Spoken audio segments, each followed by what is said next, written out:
The reason for today's seminar is largely because in our terms of reference, specific mention, and very deliberate, I should say, reference was made at the instance of the Secretary of State to culture. Culture is used quite often, it seems to me, as an explanation for what went wrong when no one can think of anything else. We've been talking about culture. What do trust boards need to do to establish a collaborative culture between doctors and managers? Engage with them. It's get around the problems of professional bureaucracies of disconnection. Make sure that the clinicians are taking management responsibility and are on the board, and make sure the board gets out into the hospital. Came up quite a bit this morning. It's the old adage, the best manure is the farmer's feet. You've got to get out. But the leadership walkabouts we talked about on this table, and for the last few years, a number of certainly acute trusts have been practicing getting individual directors out in a pre-programmed way, talking towards staff about what's going to go wrong on that ward, how a patient's going to be harmed, what can we do to try to stop that. So I think that, to me, reinforces that the board are concerned about patient safety as their number one priority, and there's some kind of visible face to who those directors are. Most of our non-executive directors have spent at least 1 or 2 half days in the PALS and complaints department, actually shadowing the PALS managers, going out onto the wards and talking to the patients, and there was a significant difference in their attitude and approach to the quality of patient care after that, and the attention that they paid. Far more real interest rather than what might be perceived to be lip service prior to that. What do you think boards need to do then to create a culture of improvement in quality and patient experience? Well, a lot of this is about how the boards themselves provide leadership. They need to do more to get information so that some of that material, for example, that the CQC discovered doesn't come as a surprise. And I would say that what they really need to be doing is empowering their frontline leaders, clinical directors, ward sisters, and holding them to account for demonstrating we've got measurable change, and so measurement is really important. The other thing that's come through from the work, I think, is the importance of curiosity about what other people are doing too, so that you don't get left behind. You think you're doing fine, but actually the world's moving on faster than you are. I think my own view is that whilst patients' experience seems to have climbed the agenda for policymakers and boards recently, I don't see that the same attention is being paid to staff and to staff health and staff well-being and staff support and all the mechanisms that there need to be in place for staff. The Point of Care programme has been doing some sterling work in the development of something called Schwartz Rounds. Can you describe to us what this involves? Okay, a Schwartz Round is a meeting. It's a grand way of describing a meeting. It's a forum that happens once a month in a hospital that's open to all staff who want to attend it. So it's a lunchtime meeting. People come in their own time, but the hospital provides lunch for them. And the focus for the meeting is the emotional and psychological consequences for staff of delivering patients' care. How do staff actually talk about the areas that they cause them concern? How do they acknowledge that they got it wrong occasionally? How do the whistleblower, for example, how do they find out?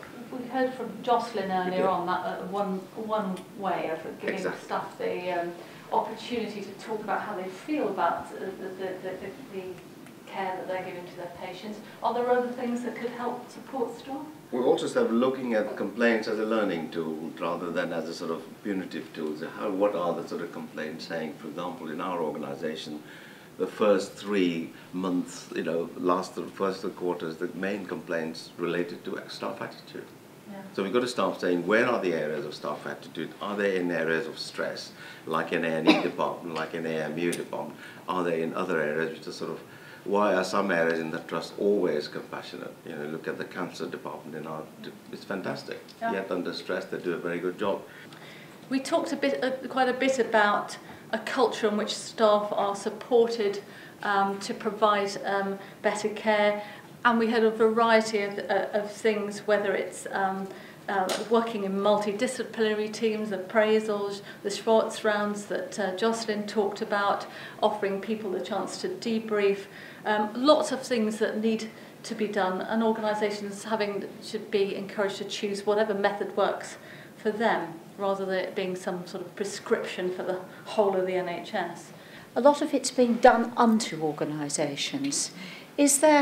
We were talking on this table about whether it's possible for an organisation to recognise what line of business it's in, to try to devise for itself how it wants to monitor. And because if it's doing it to itself, it's much less of a threat and of a blame culture. And a just culture is supporting people when things go wrong, truly understanding why people violate procedures and policies, because there may be good reasons and bad, but to tackle and to call people to account for reckless behaviour, and obviously malicious intent is dealt with by the justice system. You talked in your presentation about one of the things you learned was about getting rid of people. Can you tell us a bit about what you meant? Yeah, I think, people are involved in the failure initially, and, the whole team, I think, in mid-staffs are culpable, never mind just the chief exec and chair. I think there's an argument to say, well, you all go, and let's bring a whole team in. The second thing is there are people within the organisation that clearly bear some of the culture that belong to it, the club culture or the bullying culture. I think, finding them out and getting rid of them quicker is important. And I think the third part of that is just getting the regulators to see it as being a bit more important and acting a bit more urgently about it.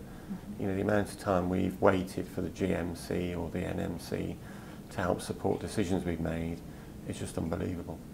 This morning we also heard the theme of isolation and disconnection in a variety of ways, whether it was management structures, as Cyril suggested, that the top can get disconnected from the front line, or small organisations not being part of a professional network and being out of touch with what good practice is in other parts of the country.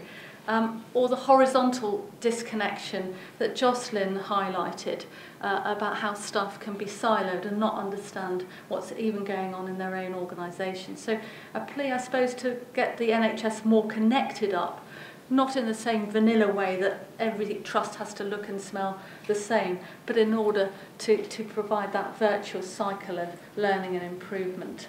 There are a few examples of, people call it differently, but locally it's self-determination amongst local teams, clinicians and managers.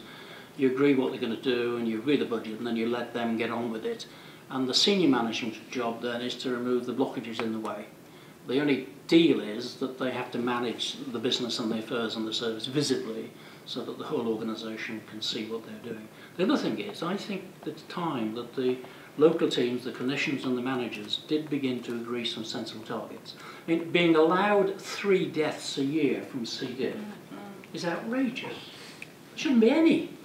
But that should be an agreement between the clinicians. They both ought to say, we won't tolerate this in our organisation, and if that causes financial problems, we'll deal with the financial problems. What lessons did you learn as an interim chief executive that you think would be of relevance to leaders going into other similar challenged organisations?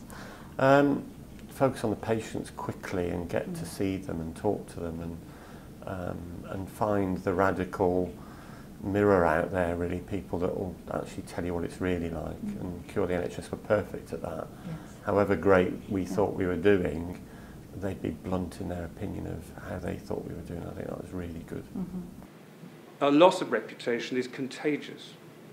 One of the reasons the General Medical Council and other professional bodies act harshly in relation to people who step over the mark is to maintain public confidence in the rest of the profession who are actually doing their job correctly. And I think there may be a case for saying the same needs to apply to the health system as a whole. Therefore, bad practice in one place is something which actually affects the reputation of the whole. And therefore, it is something that affects everyone and impacts on them, even if they personally are doing a good job. So that's true from ward to ward, from department to department, from hospital to hospital, and different aspects of the health service to other parts of the health service. So it probably means, and I'm sure you will accept this, that everyone, whether they think they're doing a good job or not, has a duty to root out the bad practice everywhere, wherever it is. And it seems to me that maybe a message coming out of this seminar and some of the others I've had is that at least that's a starting point for a change in the culture. But thank you very much for today, and I hope you, as I say, have got some benefit out of this, as indeed have I. Thank you.